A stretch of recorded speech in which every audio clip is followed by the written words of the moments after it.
Hello, and welcome to Of All the Places podcast. I'm Katie. And Macho Man Randy Savage over my right shoulder, Mr. Ben, making us all sound good. So, Katie, what's happening today? What we got going on? Today we're going to chat with Matt Boyle. Mr. Butte America. We love that kid. The guy. You know what's great about Matt Boyle? And I'm psyched we have him on the show because the guy does everything. And that's not even a joke. Any sort of event that's going on in town, Matt's somehow involved. If he's not organizing the whole thing, he's there partying with everybody. And I look up to him for that because the guy just does so much for so many people. Yeah. And he's an OG Butte guy, born and raised here. So I'm excited to chat with him about why he stayed in Butte and how his path is the way it is. Yeah, the guy's great. So it's going to be a good one. Let's rock and roll. Let's do it. Of all the places, of all the places, of all the places, why here, why here? Good job. That's it. We're done. That's all. What's up? Man, I want to let you know that I did change my flannel for your interview today. I thought that maybe I should do that Scene because people change? are going to be like, does she just wear the same clothes? Which anybody else that knows me in life is going to be like, she never wears the same clothes. So they're going to know that we did these two interviews on the same day. Because I just couldn't. Not anymore. I'm bypassing the system. Well, right. I'm going to look like an outfit repeater. I You're am doing an me outfit dirty. repeater, so Okay, well. up until about 4 months ago, I owned 2 pairs of pants, and I would cycle through those 2 pairs of pants. I'd wash them a lot, and then they get holes, and then finally I gave in. I was like, you need to buy 6 pairs of pants. Or just rock the shorts in the middle of winter like so many other people. So this is another fun fact. I used to never own pants. I used to only wear basketball shorts. That's one of the beautest things I've heard in a long time. It really is. Good My job. brother Casey never owned a pair of jeans in his life. I think I saw him one time in 5th grade wear blue jeans, but my whole family, we just all wore basketball shorts. Well, you I've evolved. didn't get the memo that this is a sweatpants only podcast. Well, up until about 3 hours ago, I was in sweatpants all day. All right, we'll cut you some slack. Yeah. And I almost wore my Dakine flannel. But I was like, if John wears the same flannel, it's going to look a little weird on camera. that is risky. true. That's risky. I mixed it up. Would have been funny, though. Well, that's real thoughtful of you. Thanks for joining us tonight. It's funny because, doing this podcast, I saw your guys' clips and stuff. So I knew that there was going to be video. And so, anytime I do a TV interview, I plot out, I'm like, all right, whose T-shirt am I going to wear and give some promo to? Yeah. So today it's Liquid Base Productions. Nice. I like which that. is Jackson Mackey's production company. Shout Missoula. out. So shout out to Jackson. Yeah. Yeah. Give I him some debated promo wearing today. some 5518, but I was like, No, you like, you he's done probably well. I mean, wearing we're already 5518. promoting Right, 5518. I just thought I was the neurotic one who thought about what I wear as much as I probably do. It's a lot of work to look bad. For the podcast, you're worried about what you're wearing, for the Right. podcast, or Yeah. just in general in life. Well, probably mostly podcast. So I'm That's me really every pulling day. it off. The So trick welcome is to my just world. Accept that you don't have any fashion sense. That's what I've done. Own and it. so that way, whenever I feel like I've worn something really fashionable, I just in my head I'm like, you're killing it. But then out in public, I feel like I get looks, and people are like, you can't match I know, those you can't colors, match. and it's like it doesn't matter. You can't try too hard. No, Nothing and matters. you can never go wrong when you just wear black. For That's sure. what I've learned. True. Gosh, True. Look at me today. killing it. Rocking a lot of black. It's music industry 101. Wear black. Yeah, that's true. Slimming. Let's go with that. It's slimming. There you go. I don't know. Sure. Obviously, we look gorgeous tonight. So. Yeah, everybody's crushing it. We're looking really good. Mr. Butte America, what's going on tonight? This is what's happening. Oh, Tonight in Butte, Montana. Not a whole lot in my world. Just hanging out with some cool peeps and seeing what kind of stuff you got for me. This is my first podcast. yeah? You've never been Yeah. on a podcast? I've never been on a podcast. Wow. I've had plenty of interviews, but I've never been on a podcast. Well, That welcome. surprises We've me. never done a podcast, so you're in good company. I mean, we've done the ones we've done so far, but that's it. It's not been much. And Katie doesn't even listen to him. So No, I we're don't. good. That's all right. Not at I've all. listened to both of yours, so I'm up to speed on both. Good. That's more than I've done. You don't need to listen. That's You good. interview yeah. them. I was here. I was in Yeah. the moment. I'm living in the moment. No, I did listen. If I anything, did. you listen to critique how Ben did in post production. Actually, I did not. I told Ben I trust you and send it. Full send. That's true. That's exactly what happened, Ben. He's shaking his head over there. But he's doing good. He's doing great. Matt, So we asked in our last episode, which was Christie's, which will be out. It is out. It's out. We asked her a lot about how she came to Butte. And we asked each other that because we are not born and raised here. But that you are.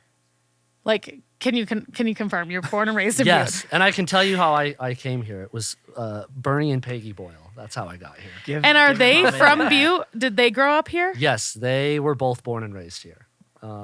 My mom, her parents, they moved over.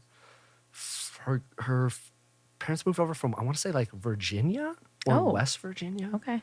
They were over on the east, and when my grandma was a little girl, when she was like 4, they moved over near Harrison, Montana, and so we have our family reunion on my mom's side every year at Pony, and yeah, I love Pony. The Pony Bar is where it's at. Pony is just the Pony Bar is awesome. it's Yeah. the best. Pony's great. Yeah, big fans of Pony. And don't you have a giant family? Yeah, so my mom has 14 brothers and sisters. Oh my god. That'll do it. My grandma had 15 kids. Oh, she's a busy gal. So yeah, that's just on my mom's side, and then on my dad's side, he was one of 4 kids, but pretty much all of them had kids, and almost everybody on my mom's side has kids, and a lot of those siblings are still in Butte and stuff. Some have moved back, but yeah, we've had family all over the country at one point, especially between cousins serving in wars, uncles serving in wars.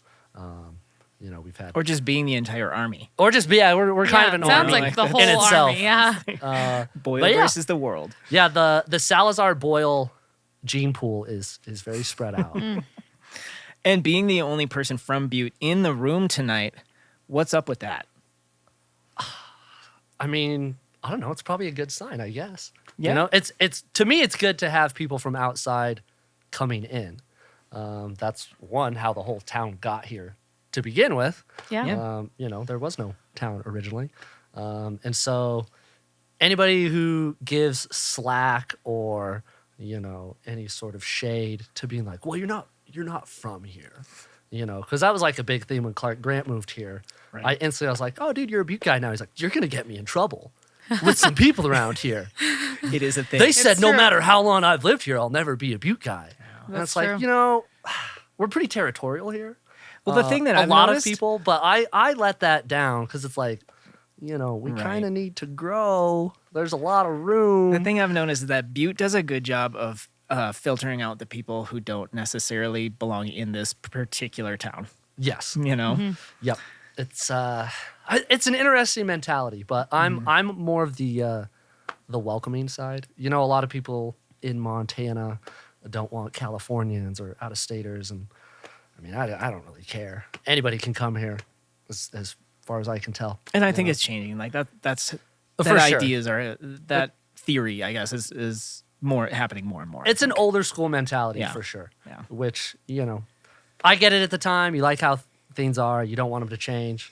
But if there's 2 things Butte people love, it's change and complaining about the change. So we got to give in at some point. Can you imagine? All I see on the Butte 4-in-1, which is the best community Facebook page to ever exist, but all I see is people being like, "Why can't we get a Target? Why can't we get something like a Trader Joe's or whatever?" But so everybody's asking for it. And if that ever happened and one of those other big box stores were to come here, they'd light it on fire. It'd be like, "We didn't want this. We didn't ask for We this. didn't. We specifically wanted a Lowe's with a Subway in it. And it's like, well, we can't. Come I on. can't do that." It's specifically. Lowe's or the Subway. Yeah. You know? Yeah. I'd be like, "You did ask for it." They'd be like, "But I didn't mean it. Now that it's here, I didn't mean I it." saw something in that group the other day. Somebody was like, I heard Target is going into Three Bears. Can anyone confirm? And somebody instantly was just like, no. Like, what? Where did you hear that from? So if you want to start a rumor, like that's definitely the place. And Oh, really, yeah. you just throw in any big box store and be like, hey, It's this like big an box store's equation. coming in, and people will lose their minds. Uh-huh. It's a mathematical equation to fill in the box store plus the location, and you've got yourself 411 fodder. Yeah. I think I've been hearing Target's coming here for like 12 years. Yeah. Target's not coming. No. That's a hard truth for me, but Target's not coming. No. We should you're probably right. get some ethnic food first. Like, Oh, Let's I mean, talk about yeah. Thai food, yeah. Yeah. No, it's interesting that we're talking about this because you have a much longer perspective on town than any of us. So how has it changed in your lifetime versus I got out here in 2009. And so I've only got that kind of small time frame to be like, oh, it is different than when I got here. For sure. But for you, that's magnified. So how do you I would say it's only changed for the better. It's became more artsy for sure, I would Cool. say. And I would give a lot of that credit to the Montana Folk Festival. There was just like a momentum swing when that happened, and it changed the way I looked at the town, I feel like, and the way I explored it. And it was also at kind of a pivotal moment in my life growing up. Like I was really getting into live music and finding the music that I really loved and finding out that other people really loved it too. And at the same time, the first folk festival happened, and I just remember the energy in the city. People literally all over town, because it was when there was 6 big stages and it was the National Folk Festival. And you just saw Uptown Butte like you'd never seen it before. To me, it was probably what the equivalent of it in the heyday was like, Right. where it's just like thousands of people running around at all times, except this was just all music and art based. And so it was just like everybody was just joining in revelry, like everybody was drinking and dancing and listening to music. And that was just like, I think that was the turning point, because it was from that moment forward that I feel like artists either started to come out of their shell and promote their work more, or they just started to get more creative. And something about that year and those first 3 years of the National Folk Festival really just kind of, I think, showed people that there's more important stuff than just like the grind, and or gave people permission? yeah, You know? like it's okay to dance. Like just because we don't have a club doesn't mean we can't dance. That's exactly right. And like, it's good to explore all these other cultures of music, and that was like the one time you could do it. And, Butte has a lot of music that goes on, but it was for a while just a lot of like singer-songwriter in a bar where the bar doesn't necessarily want to listen to the music, Background, but it's just kind of there. Yeah. Whereas now it's more turned to like people seeking out like, I want to go dance, or I want to hear live music, or like what's happening. And so I'd say it's only changed for the better. Places like the IBRC, that was a huge swing. Not only a place for people to showcase their art, but with the addition of Orofino, a place that like artists could just go and just like have a chill time Community space. and relax. Yeah. And creating those places has helped. And so yeah, I would say it's really only changed for the better in my opinion. Obviously, like I'm not counting COVID hiking up Yeah. prices as like a good thing. Nobody considers that a good thing. But I just think the town in general has had like a cultural mind shift. And if you've been here long enough, I'd say it's like very apparent. Unless you don't want to involve or immerse yourself in that, in which case you don't do absolutely anything and you don't watch the news. You don't hear about what's going on. But in Butte, Montana, someone's going to at least tell you about it. That's true. So yeah, it's been really, really cool to watch. Well, you've played a role in all that too. Don't sell yourself short. I know you're humble. Well, I try to I be. want to get into that because I feel like you are kind of an outlier because you're born and raised here. You've lived here your whole life. You have not left, for like a significant period of time. And I won't, to clarify. I Right. love it here. Right. But I feel like your path has been really non-traditional, like your career path and the things that you've done. It's like a lot of the people that I know that were born and raised here took a very, very traditional life path. They went to college, they got a job, they got married, like the super traditional roles that you think of, and you're not that way. And I'm curious how you got there and like you felt like inspired and you felt like you could do the kinds of things that you do, like promote concerts and like, running businesses and stuff like that. Like, I'm just so intrigued by that. Yeah, so it kind of happened. It happened by accident, really.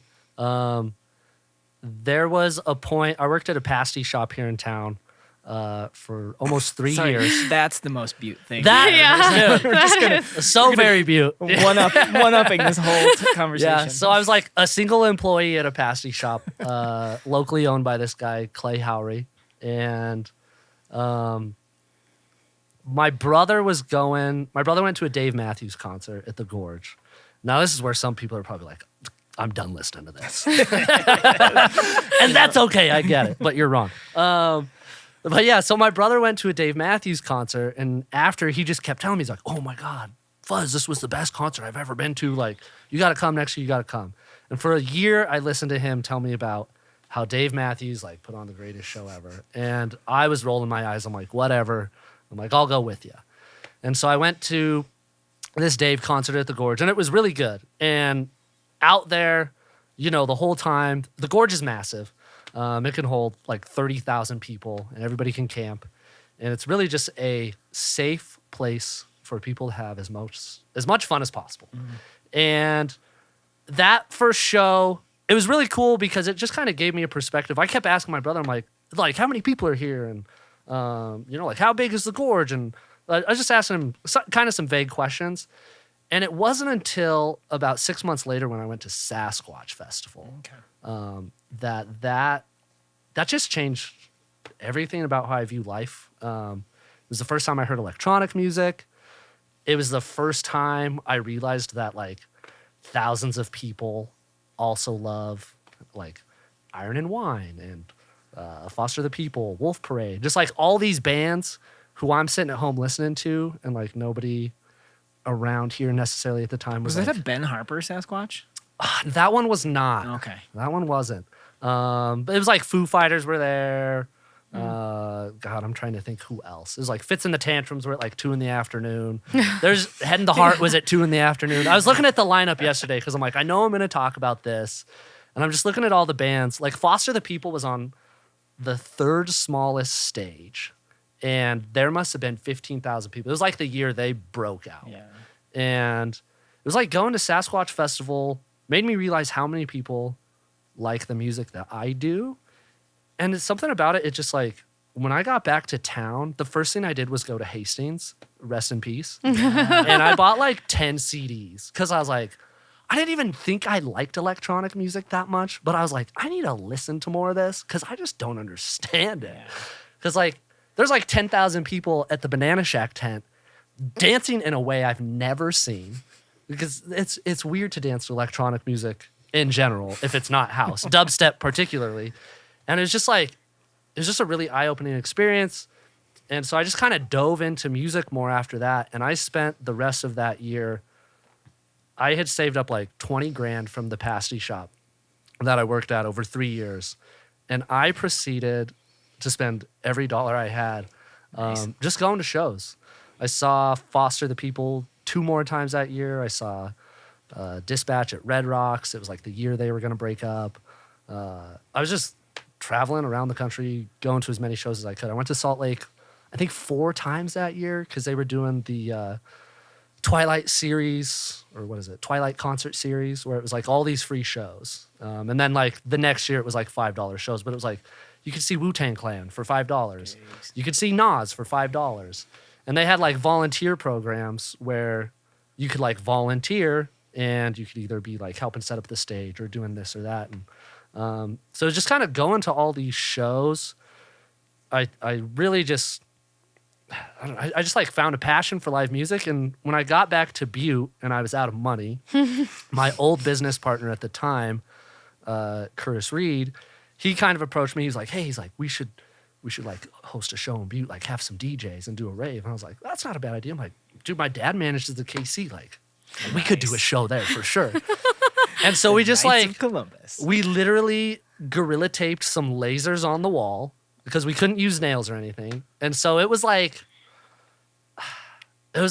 super tacky the way the production was. But there was like almost 500 people who showed up to this. And it was like a $5 advance, a $10 Dave show.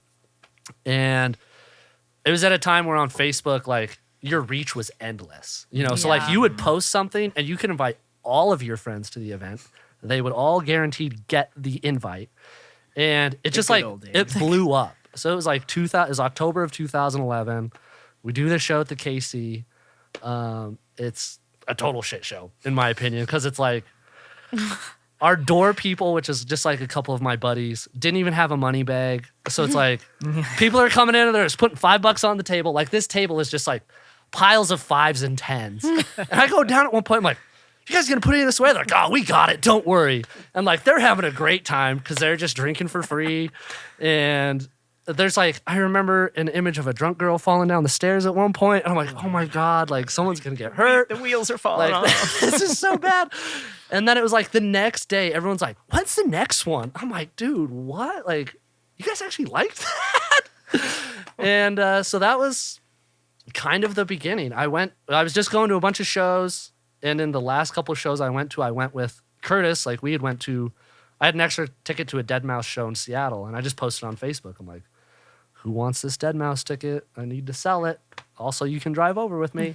So like that was how we met. And then after doing a couple shows together, we were like, yeah, we should do this in Butte.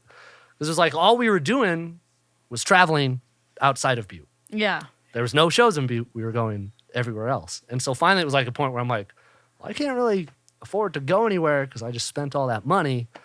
And so we're like, well, let's try doing it here. And that was kind of how it started. We did one at the KC. And then we did our next one at the Depot. And we put a bounce castle inside of the venue. It was also like 3 stages. So we had an indoor stage, an outdoor stage, a bar stage, and there was a bounce house on the inside. And that got like the attention of some promoters in Missoula. My buddy Chase Bjornson, who was running Royale Entertainment at the time, who I'm sure Ben and Katie know. Yeah. And he worked for Logjam for a number of years, and now he's kind of doing his own side hustle, working for Discovery, taking pictures and video and stuff. But he came over and he was like, dude, this is awesome. Like, I do shows over in Missoula. And so that was like the first kind of networking. And you're just figuring this all out as you... Dude, we had no clue what we were doing. Perfect. We had no clue. You have no idea how many people say that when they have businesses. But You I just feel do like it. that's the cool thing about Butte, because you couldn't pull that off a lot of other places. Like, and that's the same for a lot of people starting businesses or creative endeavors here. It's like the things sure. that people are able to pull off here, you couldn't pull off a lot of other places, and it speaks to the community. It speaks to the people here, and it is really cool because you can fuck shit up Yep. and like It's true. figure it out on the fly. And it will, like, it works out. Like, Yeah. people will support it. Like, if you build it, they will come. Yeah. But And- that's not, like, that's so rare. That's And we very- weren't, it was like at a time too, so the timing was really good because it was like when EDM was really first mainstream in America. It was like really coming on. So it was like nobody necessarily knew if they liked it or not until you went to like 1 or 2 shows. And so we just kind of had that good timing of like, we were kind of the first ones to do it in town. And so people showed up. And like the next few shows, like the first one was awesome, beyond expectations. The next couple really like tailored off. And then it kind of like started making us question. You know, like the first one we didn't care about in attendance. Second one we didn't really care about attendance. But then it's like as you get into it more and you've done a couple, you're like, well, you know, like we really like, you know, we're budgeting things out. And then you're worried about, you know, well, we need to sell X amount of tickets, and then you're kind of worrying about the flow of it a little more. Whereas I think those first couple, it was just like, you know, we were really just having fun. And yeah, it just kind of kept going. And eventually Curtis kind of wanted to keep DJing. I wanted to keep doing shows. He moved to Denver. And so we just kind of split the company up. Was this super happy, giggly fun? Yeah, this was Please when tell me it was SHGF Productions, which is probably the worst acronym you could it was- ever come up for. I'm It's not a gonna mouthful, lie. dude. I was new here, and I was like, "What in the hell is this? What? That says super happy, Yeah. giggly fun." I was Little like, smiley face I logo. don't know who these guys are, but I want to meet them. Please, let's hang out. Yeah, it was a cool logo. And it was a name we came up with when we were super high. Super happy, giggly, fun productions. So good. And, It's so good. because that was like the goal. We were like, we just want to have fun, Yeah. you know? And it really like it spoke volumes to the shows that we did and the people who showed up, and like that was the vibe for sure. Yeah. But after a while, like we were taking it more serious. I was taking it more serious, and we just kind of had different visions. Did that take away from the fun? Like becoming more of a business part? Probably, you know, looking back on it all, I'd probably say so. Because it was like after the second show, I'm like, we should probably create a bank account, you know, like we should probably file papers, you know. And that was like at the time, I'm like, how do I form a business? And so I'm like Googling, you know, like how do I form a business? And it's like Secretary of State's website, Yep. $75. And so I did that, and I'm like, there's got to be more to it than this. But not really. Yeah. you know, file with the county. And that's And that's about like it. $25 for 1 to 2 employees. So I was like, it costs $100 to start a business. I'm like, I thought you needed like $1 million or something, you know? But it's just one of those things that like, $1 million wouldn't hurt. I guess at the time Yeah. I thought of business people as like, you had to have money in order to like start it. But it was like, I had no money and did it. And I was like, oh, that's cool. I can say I own a business, It's you know? it's super cool that your passion led to that. Yeah, it was, I don't know. It was fate, I guess. And I was telling you guys earlier, I've been listening to this Rich Roll podcast, and I was listening to this episode the other day where he talks about, you know, like finding your purpose in life and finding your passion in life, and how so many people will just like sit around, you know, waiting like for the idea to hit them or whatever. You know, and he talked about like, you know, the first step into that is action, you know, not necessarily because you know what it is you want to do or what you're going to go after. It's just, you gotta get up and do something, and then it kind of falls into place. And that's really like been the whole story of my last like 14 years is I start a production company and I start promoting shows. And then the next thing I know, Amanda Curtis calls and she's like, hey, so like, I see you promote concerts and this guy wants to start a radio station in town. So like, you could help us promote the radio station and play your music on the radio and like promote your shows. I'm like, done. Where do I No-brainer. sign up? You know, and then that evolves into some Zulus from South Africa finding our radio station. Completely forgot about that part. And of they this. come over here. And then the Ford Foundation loves it so much that they want to send us over there. So then I'm in South Africa. Again, I'm broke. And I'm sitting there and I'm like, oh, I should really like start to grow up a little and like, you know, maybe get a job when I get home. And so I'm like looking at my buddy Carl's Instagram, who's been growing cannabis for years. And I'm like messaging him. I'm like, dude, like, I need to learn to grow when I get back. Like, it's something I've been passionate about, blah, blah, blah. And he was like, dude, he's like, if you don't have $100,000 to lose on a grow and be able to restart, he's like, you may as well just throw in the towel. I was like, oh, well, that's not what I expect. He's like, but I want to open a dispensary in Butte, and it seems like you're great at promoting, and I'd love for you to do that. And so I was like, oh, sweet, okay, yes, sign me up. So as soon as I got back from South Africa, I drove over to Bozeman, and I met with Carl, and we had like a 30-minute conversation. He's like, cool, yes, you're going to run the Butte store. It was like, that was it. Nice. And then I came home, and I messaged my buddy Pat, and I was like, Pat's been with me since like the booking agency, since the beginning. He was like my door guy. And if there's one thing I learned from booking shows and running my own business, it's that I am a terrible bookkeeper and accountant. So I was like, You if and me I'm both. going to be involved in a cannabis dispensary, I'm like, I need somebody who's going to do the books and one, like, keep me from doing harm to the business. Because like my lifestyle up until this point had been like, if I have money in my pocket, I'm going to spend it. I And- still battle that. So I mean, it's a hard thing to grow. It really is, especially these days. You know, everything's so expensive. And so I called Pat and I'm like, dude, this guy wants me to open a dispensary for him. I'm like, I want you to be my partner and, you know, like run the books. And help fund this thing. And he was like, dude, I'd love to quit my job. So I was like, well, sweet, let's do this. And that, that was like, I went from pasties to concerts to South Africa to a weed shop But it's pretty linear, of all the places. Of all the Yeah. places, here we are. To here right now. Stick around for more of All the Places with our guest, Matt Boyle. Katie, when we work uptown, there's not a whole lot of places better than Metal's Sports Bar and Grill. Like lunch specials. Are you kidding me? There's no, I mean, this is a hot take. There's nowhere better. I love Metals. Metals is a place you always go when you need to go eat in Butte. You haven't stopped talking about the pot stickers tonight. I haven't. I brought them up 3 separate times. The pot stickers are amazing. And it's the anchor. It's an anchor in uptown. It truly is. is. It brings people in. It's got killer sports bar vibes. But what I dig the most are the specials. Things like Korean food, Vietnamese food, and you guessed it, pot stickers. It's everything I've had there is so good. Every time we have friends and family come visit, we take them to Metals. And it's got a Butte vibe, which is cool. So, It's super cool. Metal Sports Bar and Grill. We'll see you uptown. Of All the Places podcast is brought to you by 5518 Designs at 27 North Main Street in Uptown Butte, America. Katie, what are you wearing right now? 5518 Designs. Of course you are, because it's the greatest store in Uptown Butte. Yep. With the comfiest hoodies. The best hoodies. They're made out of clouds. I'm not joking. We sell those as our merch, you know. Oh, yeah. And we get so many compliments that they're the softest hoodies they've ever felt. But they're also designed and printed, produced locally, and all of that fun stuff as And well. they say it in the tag. They also say something fun about sumo wrestling, right? Yep.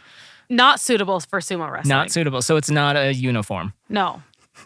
Just in the next time you're out sumo wrestling on the town. Make sure to take off your shirt. So thank you to 5518 Designs, 27 North Main Street, and find them online at shop5518.com. John, Hey, Katie. do you know what's going on at the Covalite Theater these days? I don't, my gosh. All I do know is that it's happening.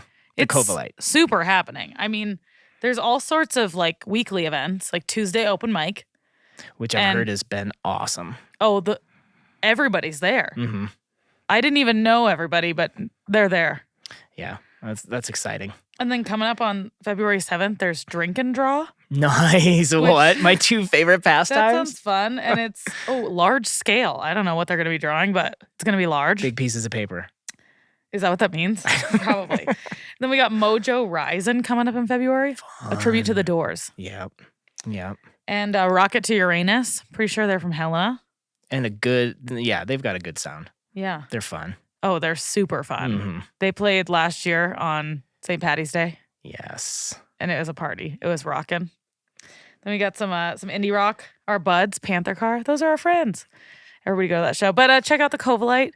CovalitePresents.org. You can check out all their concert listings. And we'll see you in Uptown Butte.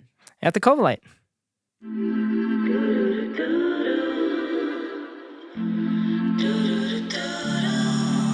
Okay, so when did you transition from super happy, giggly fun to like Montana booking agency, and how did that kind of happen for you? So it was kind of a weird point because like Curtis and I hadn't had the like face to face of like we kind of knew we were gonna split ways, but we just like didn't have that conversation.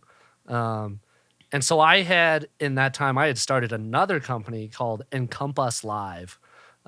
Because in my head it was gonna encompass all genres of music. So the first one was like Curtis named Super Happy Giggly Fun, and then I have Encompass Live, and I had a logo done up, and I just was never super in love with it. And so I had that business for like 2 years, and then I finally let that go away, and I think it was in like 2014, 2015. Was when I changed to Montana Booking Agency. And I was debating for a while because I was like looking at all these entertainment companies and I'm like trying to see what they have in common. And I was either going to do like Matt Boyle Entertainment or the Matt Boyle Agency. And then I settled on Montana Booking Agency Which looking back, I kind of wish I wouldn't have done Montana Booking Agency because I feel like it like kind of pigeonholed the territory that I could do shows in. Because I've done shows under Montana Booking Agency in Spokane and Idaho Falls and places not in Montana. Yeah. And it's like I felt silly for a while, like putting that on the top of the posters, like, you know, MBA presents. And I'm like, are people in Washington looking at this? Like, why is a Montana company promoting it? And so that was like, I don't know, I guess if I had one regret about my company, it would be the naming of it. But yeah, I started that in like 2014 or 2015. But in retrospect, it's also been great because it was like the day I launched the website, I was getting emails from people so instantly being like, oh, you're a booking agent? Like, will you rep my band? I'm like, dude, I just put this up. I'm like, I don't even know how to book acts. Yeah. You know, like I know how to talent buy and like I know how to get someone here and promote their show. I'm like, but I'm like, you don't want me as your agent. And so I would tell people that. But it was like, I still get, you know, I don't know, hundreds of emails every year of like, hey, I'm looking, like you just go to Google and you're searching Montana booking agents. I'm the first one that pops up every time. Just like Googleability on Yeah. accident. And I also, it's funny, I get a lot of like Spanish and Latino artists. And I don't know if it's like because of mountain in Montana and the that could be, translation, but sure. for whatever reason, like I get a ton of like international artists who are just like, we're coming over from here and we'd love if you could set us up some shows. And I'm like, man, I'd love to, but I don't know anybody who wants to see this true. type of thing, you know? Yeah.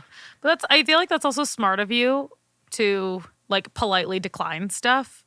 Cause I mean, just as, you know, we've toured and done stuff, it's not like always in the best interest of the artist or like the talent buyer promoter to put on the show, but sometimes they just will, or like they'll do anything. And it's like, why did you say yes to this when like, you know, your market, you know, that like nobody's gonna like, you don't know how to best promote this. You don't know, like, I appreciate that you said yes to us, but also I don't think this was in like either of our best interests. For sure. So I think like in saying no to people, as much as they're probably like, wow, rah, rah, rah, like it's going to be better in the end to do that. And 100%. it's smart of you to do that, I think. And it took me a long time. Like it took me several years in promotion of learning how to say no. Whether it was like agents being like, yo, there's this band that comes to mind, like Ultraviolet Hippopotamus is coming through town. It's just like this jam funk band. They're like a 7-piece band, and I had them at the Casey, and I think I had like 10 people show up and pay. And I paid these guys like $300 and rented a sound system for like $500. And that was like one of my first bad losses. And I was like, damn, I'm like, and it's one of those things like you get a couple days before the show and I'm like, you shouldn't have booked this. You know, like It's hard to listen to that feeling. it's so easy now for me. Like I'll get an email and I'll just look up like they won't do well here. And I'll politely say no.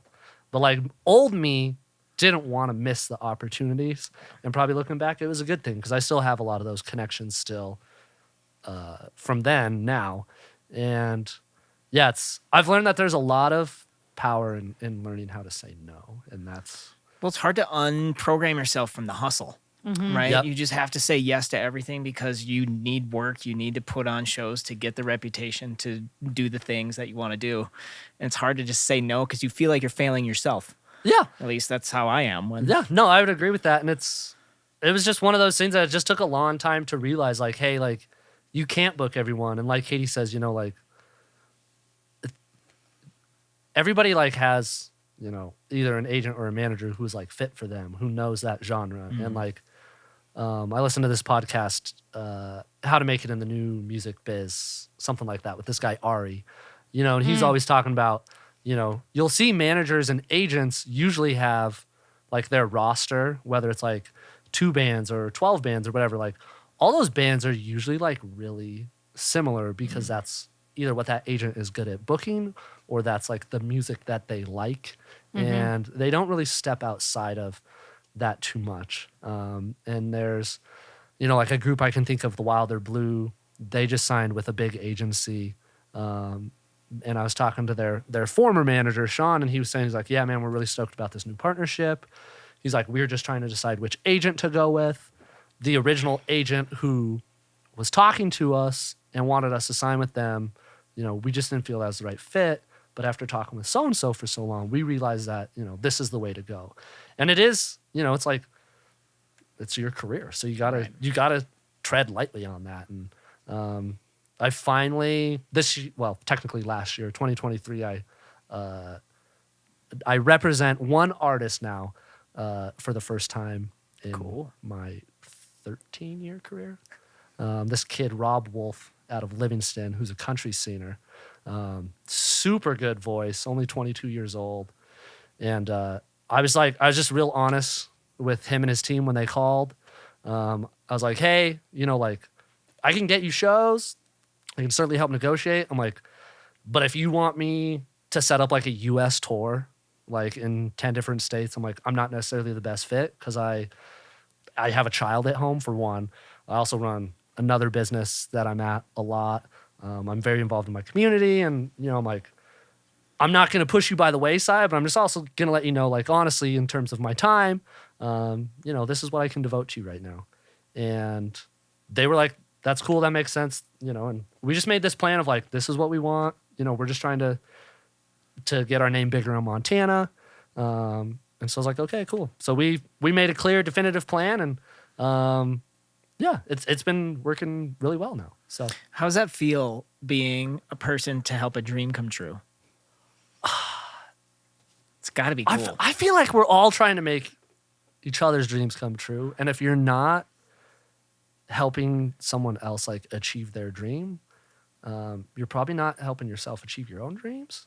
And I don't know, that just seems to be the way the world has always worked, in my opinion. It's like what goes around comes around.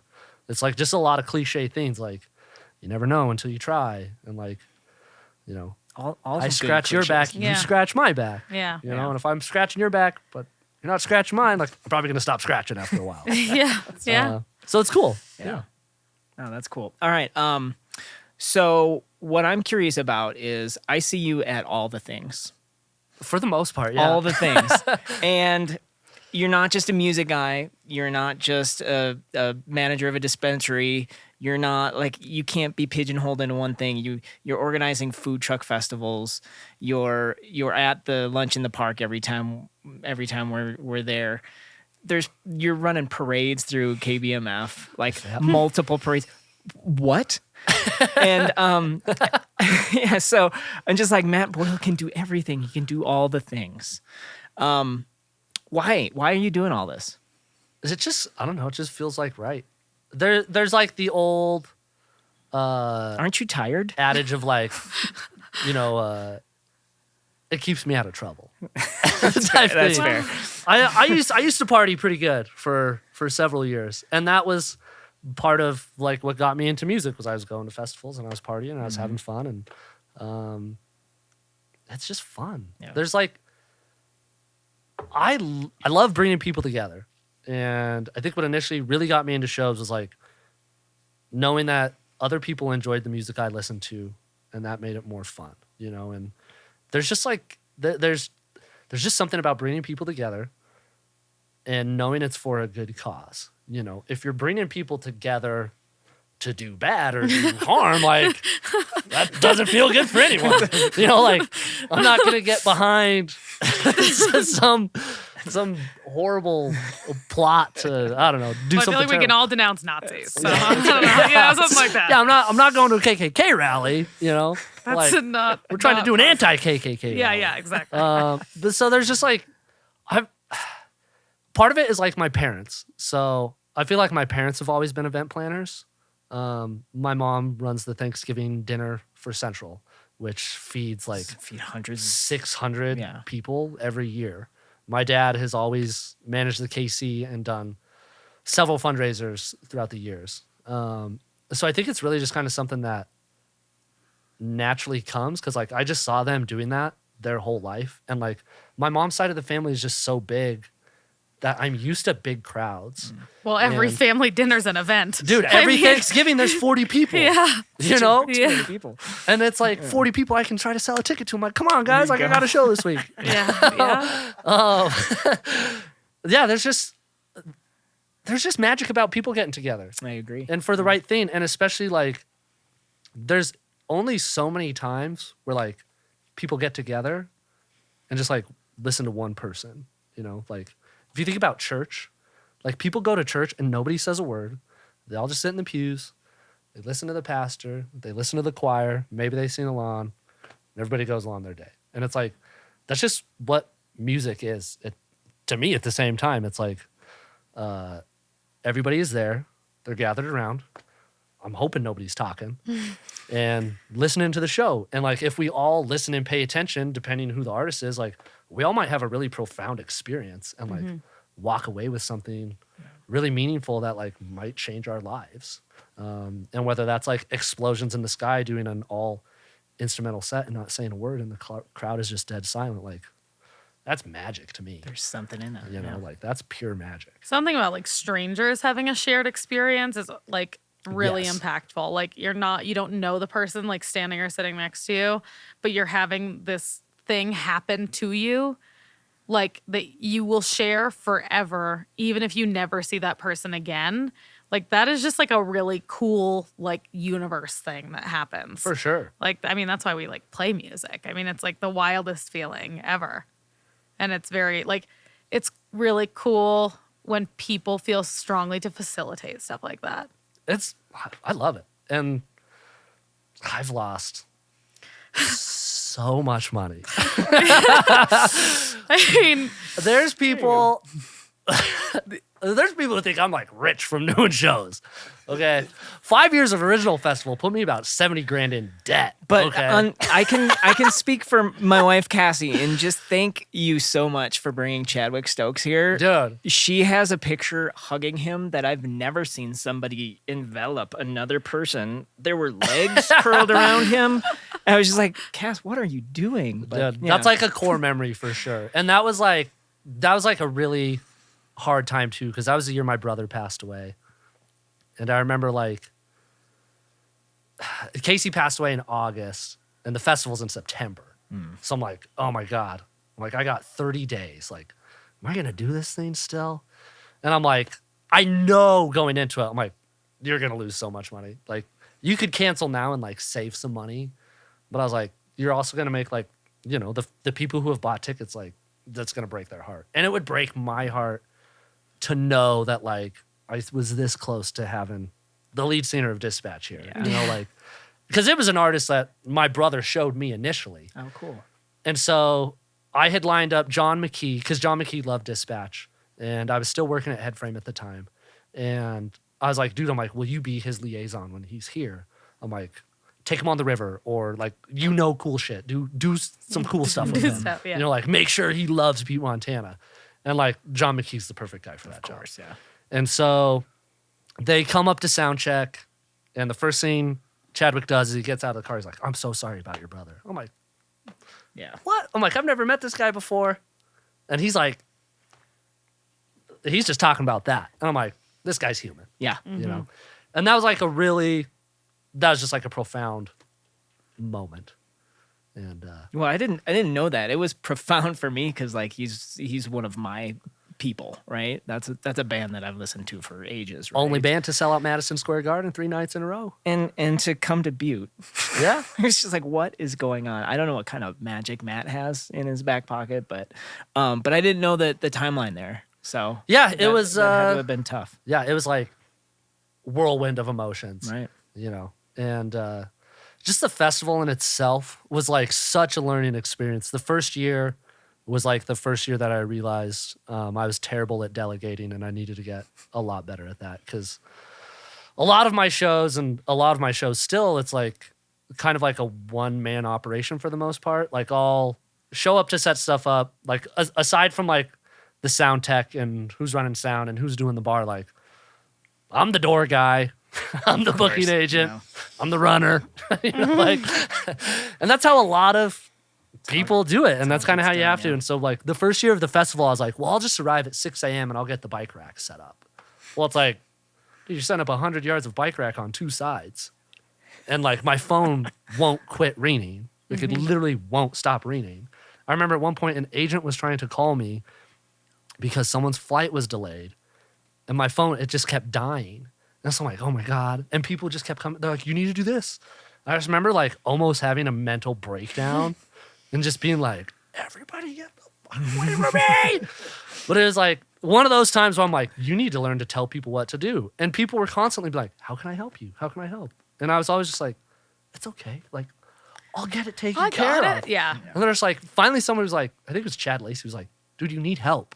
It's pretty obvious. I was like, okay, then go do this. And he did it and came back. He's like, what else? I'm like, oh. This is magical. And then it got done. Yeah. Wow. Yeah, 'cause here's a list. You know? Yeah. So that was a lot of, like, original festival gave me the most life lessons and experience I could have ever learned. And that lasted 5 years? You did that? 5 years, yep. And I would have kept it going, but man, I was losing too much money. I think the first year I lost $5,000. Next year I lost 10. Next year I lost 7. Fourth year I lost like 12 and a half. That's the thing that nobody understands about putting on any live music event is that nobody's getting rich off of it. I mean, No. like, you know that, and I No. know that. But to the general public, somehow they think we're all millionaires. Dude, And it's hilarious. it is mind-blowing to me. Because, like, Ben promoted concerts in Bozeman at the Zebra for a really long time when we were right out of college. And it was I mean, you lose money. Like, way more than you make significant amounts of money. You're just, like, breaking even is just, like, huzzah. That's a Yep. win. Like, if It's you're a not, total passion project. it is. And it's, like, that's why, like, the people that do it, it's, like, it's You know they so love it. important. They have to love it. Yep. Because nobody's getting rich. Yep.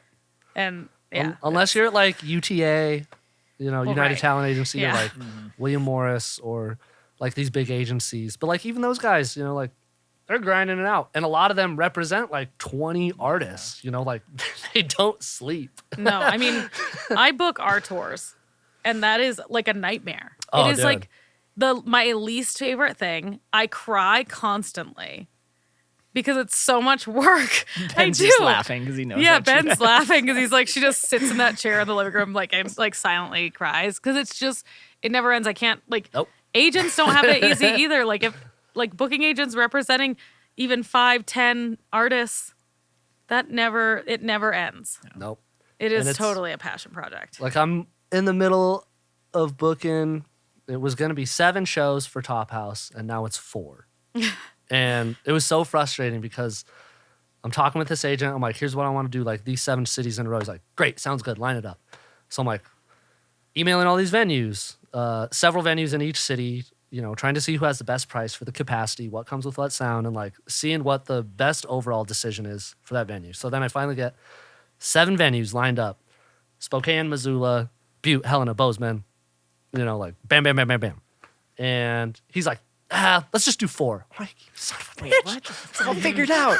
And he wanted it 2 weeks after. And I'm like, what? Why?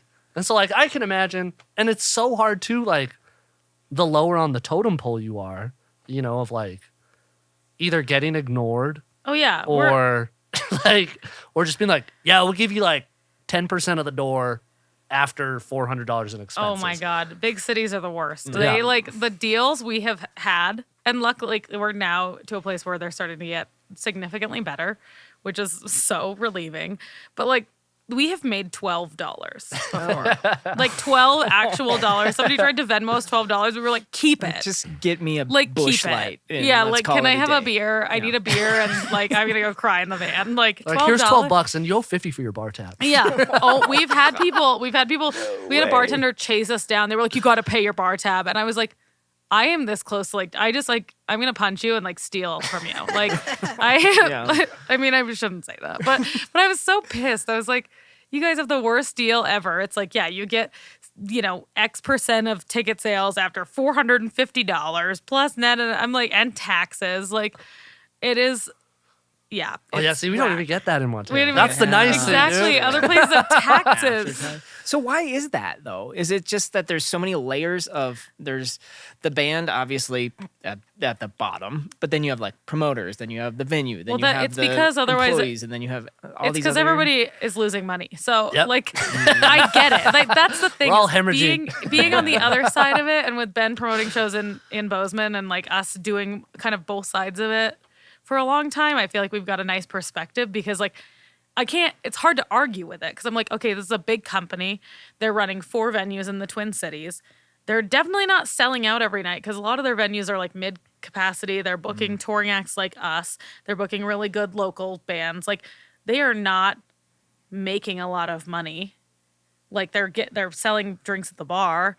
Like the margins on liquor are good. The margins on beer are not. Like so they're taking the first $400 to pay their staff. Like I get it, but it sucks. But it's And I because guess everybody's losing money. Shit rolls downhill, right? Yeah. And then you guys are kind of stuck. Then with we get the whatever last is- $12. And that's like what we're doing at the Covalite right now. So Demetrius bought that, and he's got myself and Cody as the talent buyers for it. Cool. And that's like almost every act coming through, unless you like know, like this band is worth 100 tickets. Like if Desperate Electric wants a show, I know from my experience of booking them and from just seeing their shows, like these guys are worth tickets, and like when you have a venue, especially a venue like the Covalite that's over 100 years old, and like there's air leaking through everywhere, and it's Oh my cold, God. It's so, like, which it's a great venue, it's a nice venue, but like it's expensive to run, like to turn the lights on, to have a sound tech, to have a bar manager, to have a door person, to make sure we're hanging posters for your show, to make sure we're running Facebook ads, to make sure that we're doing all these things. Like you're gonna get 90% of the sales after we make the first 300, so that we can hopefully pay the heat for the month. Thank God the Covalite exists. Let's Oh, just man. say that. I'm so stoked. Yeah. Like The best. back open. Demetrius is crushing it, and they're doing so many events there. Yep. And that's the size venue that like is needed for Butte so bad is like that 150 to 350 cap. Like we have the Motherload 1200 cap, it doesn't sell out often, so that isn't the primary focus. And it's not necessarily because of the shows going in there, other shows sell better than others, but it's like 1,200 people in a 36,000 person town. Like that's a lot of tickets. Yeah. It's a high percentage of people. It's super high. And so, you have to be realistic with your market, which is, one of those things you come to term with, and you just learn how to play with the cards you're dealt. And that's being a promoter in Butte, Montana is not for the faint of heart. It's an overnight job that you figure out over 12 years. Something. Isn't that one of the Yep. Yeah. Yep. Well, I've got one question for you. Because you're so involved with all of the things, from entrepreneurship to managing a business to promoting businesses or promoting bands and helping venues do their thing. I talk a lot about the Butte history, how we look backwards 100 years and 150 years, and like it's amazing back then. My question to you is, in 150 or 200 years into the future, when those people look back at this time, how have you left your legacy to those people? Like, why are you doing all the things you're doing? I like to think I'm doing it for a couple reasons, which is for them and me. I like doing shows because I feel like bringing people together is a positive thing, and it helps drive communication and conversation. That's kind of how change is made. Like, we get together and we decide upon something, and whether that's a concert or a rally or a fundraiser, whether it's somebody who's sick or somebody we all love, like Desperate Electric, it's like we want to get together to share an experience. And for me, it's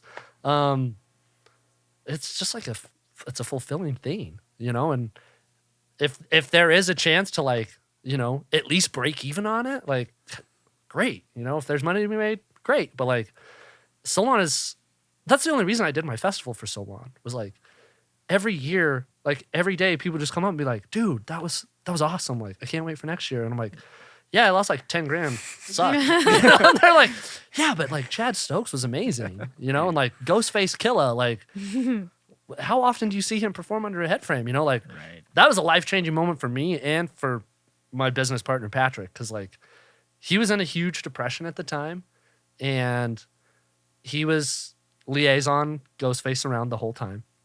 And his manager came up to me like 30 minutes before his set. He's like, yo, we usually pull 2 people up on stage to sing Method Man's verse on Protect Your Neck. He's like, do you know anybody who knows it? I'm like, dude, Pat, who's been driving you around. Like, That's sweet. he knows it. And he's like, Pat?